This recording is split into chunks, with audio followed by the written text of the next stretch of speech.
మోకాళ్లలో గుజ్జును పెంచి నొప్పిని తగ్గించి సర్జరీని దూరం చేసే freedom walk. Welcome to Suman TV. కేంద్రంలో మంత్రులకి శాఖలు కేటాయించారు ప్రధాని మోదీ. కొద్దిసేపటి క్రితమే శాఖల కేటాయింపు జరిగింది.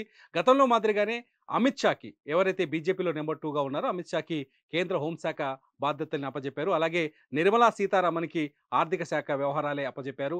అలాగే నితిన్ గడ్కరీకి రోడ్డు రహదారుల శాఖని అప్పజెప్పారు. జయశంకర్‌కి విదేశీ వ్యవహారాల శాఖని అప్పజెప్పారు. ఇకపోతే తెలుగు రాష్ట్రాల నుంచి మొత్తం 5గురు నిన్న మోదీ టీంలో ప్రమాణ స్వీకారం చేశారు. అందులో తెలంగాణ నుంచి కిషన్ రెడ్డి గతంలో కేబినెట్ మంత్రిగా ఉన్నారు. కిషన్ రెడ్డికి ఈసారి బొగ్గు గనుల శాఖని కేటాయించారు. కిషన్ రెడ్డి సికింద్రాబాద్ నుంచి ఆయన పార్లమెంట్‌కు రెండోసారి ఎన్నికయ్యారు. భారీ మెజార్టీతో గెలిచారు. కిషన్ రెడ్డి గతంలో అంబర్పేట ఎమ్మెల్యేగా పనిచేశారు. అట్లాగే ప్రస్తుతం తెలంగాణ బీజేపీ శాఖ అధ్యక్షులుగా కూడా కిషన్ రెడ్డి పనిచేస్తున్నారు. కిషన్ రెడ్డికి మరోసారి స్వతంత్ర శాఖను కేటాయించడం కీలకమైన శాఖ. బొగ్గు గనుల శాఖ అనేది అత్యంత కీలకమైన శాఖ. ఈ శాఖను ఈసారి కిషన్ రెడ్డికి కేటాయించారు. మొదటి నుంచి కిషన్ రెడ్డి మోదీకి, అమిత్ షాకి అత్యంత నమ్మకస్తుడుగా ఉన్నారు. అట్లాగే కేంద్రంలో కూడా కీలకమైన పరిస్థితుల్లో పనిచేశారు.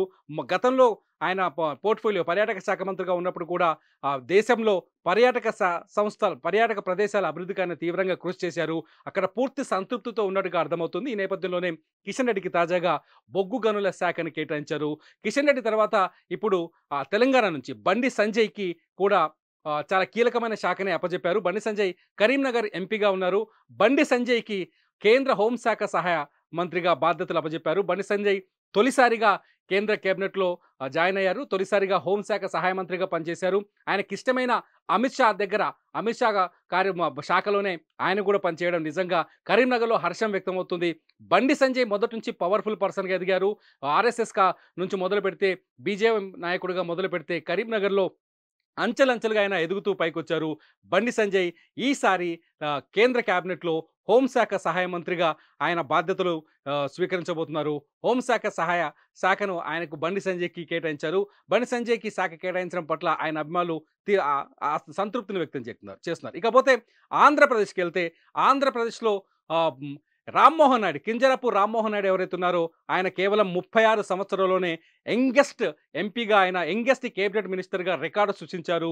కింజరపు రామ్మోహన్ నాయుడికి పౌర విమానయాన శాఖ బాధ్యతల్ని అప్పజెప్పారు ప్రధాని మోదీ. ఆయన పౌర విమానయాన శాఖ మంత్రిగా పనిచేయబోతున్నారు. ఆయన పూర్తి స్థాయి స్వతంత్ర శాఖని కింజరపు రామ్మోహన్ నాయుడుకి అప్పగించారు. కింజరపు రామ్మోహన్ నాయుడు ఎర్రన్నాయుడు కుమారుడు. శ్రీకాకుళంలో వరుసగా మూడోసారి విజయం సాధించారు. శ్రీకాకుళంలో ఎర్రన్నాయుడు వారసత్వాన్ని కొనసాగిస్తున్నారు. ఎర్రన్నాయుడు గతంలో హెచ్‌డి దేవేగౌడ, ఐకే గుజ్రాల్ ప్రభుత్వంలో గ్రామీణాభివృద్ధి శాఖగా మంత్రిగా, కేబినెట్ మంత్రిగా పనిచేశారు. ఉత్తరాంధ్రలో అభివృద్ధి కార్యక్రమాలకు, ఉత్తరాంధ్ర అభివృద్ధికి ఎంతో కృషి చేశారు. ఈసారి ఆయనకు ఆయన కుమారుడైన రామ్మోహన్ నాయుడు పౌర విమానయాన శాఖ మంత్రిగా పనిచేశారు. గతంలో ఎన్డీఏ ప్రభుత్వంలో 2014లో చంద్రబాబు నాయుడు ఎన్డీఏలో ఉన్నప్పుడు పౌర విమానయాన శాఖ కూడా ఆంధ్రప్రదేశ్‌కే చెందిన అశోక్ గజపతిరాజు చేతుల్లో ఉండేది.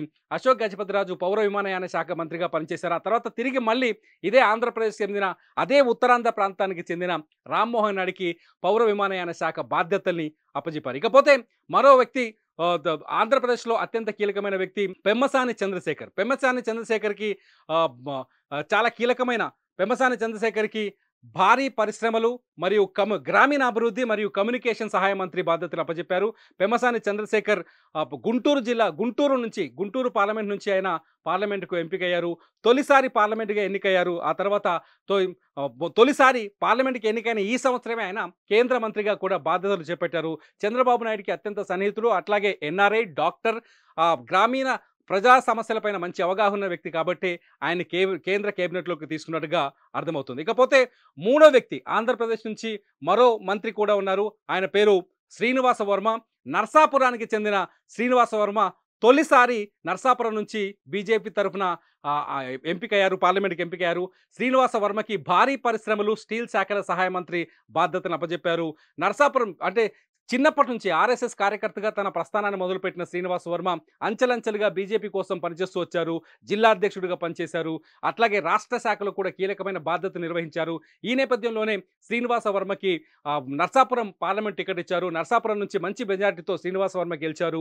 ఈ నేపథ్యంలో మోదీకి అత్యంత సన్నిహితుడు, అమిత్ షాకి అత్యంత సన్నిహితుడుగా పేరుంది శ్రీనివాస వర్మకి. ఈ నేపథ్యంలోనే ఆయన్ని కేంద్ర కేబినెట్‌లోకి తీసుకున్నారు. మొత్తానికి శ్రీనివాస వర్మకు కూడా మంచి శాఖలే కేటాయించినట్టుగా తెలుస్తుంది. ఇకపోతే కాబోయే పార్లమెంట్ లోక్సభ స్పీకర్ ఎవరనే సస్పెన్స్ కొనసాగుతుంది. లోక్సభ స్పీకర్ పైన మాత్రం ఇంకా ఆహ్, ట ఉద్ ఆలో అనేక వార్తలు తెరపైకొస్తున్నాయి. ఆంధ్రప్రదేశ్ నుంచే లోక్సభ స్పీకర్ ఉంటారని, అది కూడా ఎన్టీఆర్ కుమార్తె బీజేపీ ఆంధ్రప్రదేశ్ అధ్యక్షురాలు పురంధేశ్వరి పేరు తెరపైకి వస్తుంది. పురంధేశ్వరికి అంటే ఏదైతే లోక్సభ స్పీకర్ పదవి ఉందో వాళ్ళని ఖచ్చితంగా బీజేపీ నుంచే వాళ్ళని ఎంపిక చేస్తారని, ఎన్డీఏ కూటమి నుంచి గాని, మిత్రపక్షాల నుంచి గాని లోక్సభ స్పీకర్ కుర్చీని వాళ్ళకి కేటాయించే అవకాశం లేదని, లోక్సభ స్పీకర్ పదవిని బీజేపీకి చెందిన ఎంపీలకే అప్పగిస్తారని ఒక చర్చ ఉంది. ఈ నేపథ్యంలోనే గతంలో ఓం బిర్లా ఎవరైతే రాజస్థాన్ నుంచి ప్రాతినిధ్యం వహిస్తున్నారో ఆయన పేరు ప్రస్తుతానికి ఆయన్నే తిరిగి తీసుకొస్తారని ఒక చర్చ జరుగుతుంది. కాకుండా పురంధేశ్వరి పేరు కూడా ప్రస్తుతం తెరపైకి వస్తుంది. ముఖ్యంగా పురంధేశ్వరికి స్పీకర్ ఇస్తారనే చర్చ ఢిల్లీ నుంచి గల్లీ దాకా కొనసాగుతుంది. చూద్దాం ప్రధానమంత్రి మోదీ ఎటువంటి నిర్ణయం తీసుకుంటారో. ఇవి ఇప్పటివరకు మన తెలుగు క్యాబినెట్ మినిస్టర్లకు కేంద్రంలో దక్కిన శాఖలు. సుమన్ టీవీలో మీ పర్సనల్ అండ్ బిజినెస్ ప్రమోషన్స్ కోసం కింది నెంబర్కి కాంటాక్ట్ చేయండి.